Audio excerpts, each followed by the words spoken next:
Ja, en de vele studenten achter mij zitten al vol spanning af te wachten, want voor hun is vandaag de grote dag aangebroken.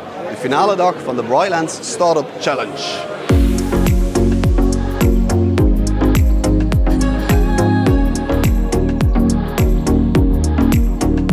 We zijn hier vandaag op de finale dag van de Challenge, maar er is ook een Brightlands Startup League.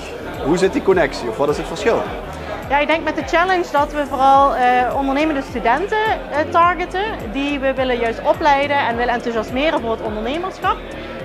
En wanneer dat zij serieus met hun idee aan de slag willen gaan en doorgaan naar de challenge, dan kunnen ze binnen de Brightlands Startup League allerlei kennis en netwerk opdoen. Dus wij bieden bijvoorbeeld masterclasses over IP en licensing of over zaken als market validation. En daar kunnen ze eigenlijk verder kennis op doen om hun start-up daadwerkelijk in de markt te gaan zetten uiteindelijk.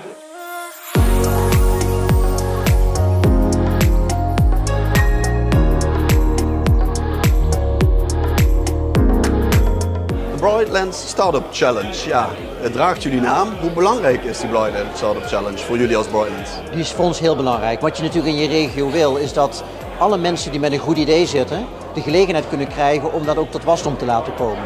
En die challenge biedt de mogelijkheid om met je idee te komen, maar vervolgens ook begeleid te worden. En leidt dat ook daadwerkelijk tot resultaten? Zijn er concrete voorbeelden van start-ups die dan ook echt die doorstroming maken? Ja, een hele mooie is Estuarium, die ook onlangs hebben aangekondigd weer een nieuwe ronde van financiering geregeld te hebben. Dus een start-up komt uit een aantal studenten van de Universiteit Maastricht, hadden een heel goed idee, maar het team was nog niet rijp en die idee moest nog verder ontwikkeld worden. Die zijn in van de eerste ronde van de UM Challenge doorgegroeid en geadopteerd door de universiteit, Center for Entrepreneurship. Die hebben hen geholpen om dat plan te verbeteren en te versterken. Hebben vorig jaar opnieuw meegedaan en hebben toen ook weer opnieuw gewonnen in hun categorie. En zijn nu dus inderdaad naar de markt aan het gaan met een heel mooi product op het gebied van waterzuivering.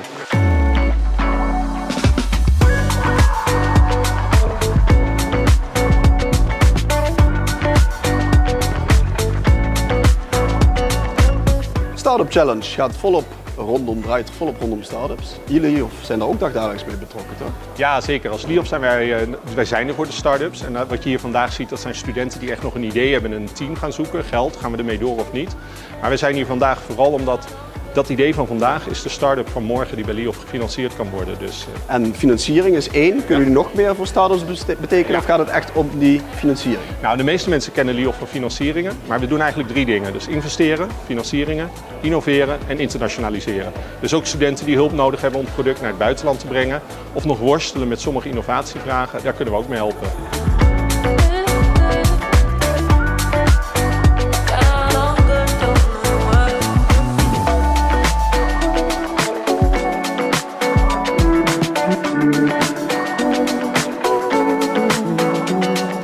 Ja, net de pitches gehoord, heel veel talent dus. Ja, hoe kunnen we dat talent nu eigenlijk in die regio behouden? Lukt ons dat nu eigenlijk al als Limburg?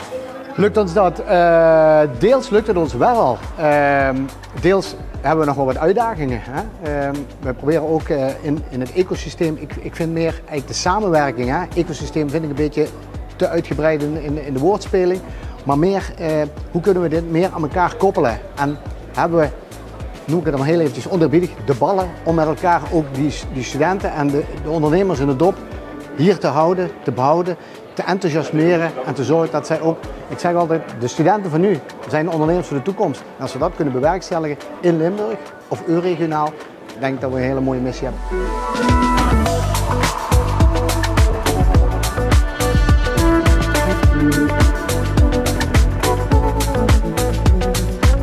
Ja, start-ups staan vandaag hier centraal. Hoe belangrijk zijn start-ups voor de hoofdstad van de provincie? Nou, ik denk dat de start-ups niet alleen belangrijk zijn voor de hoofdstad van de provincie, maar gewoon voor heel Limburg. En dat is gewoon heel erg belangrijk dat die verbinding er is.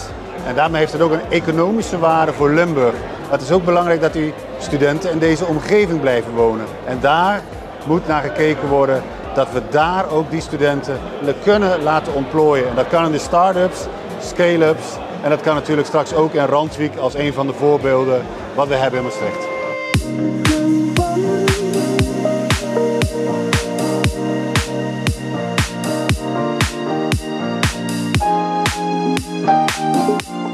That means we picked a winner. In the advanced category, Heritage.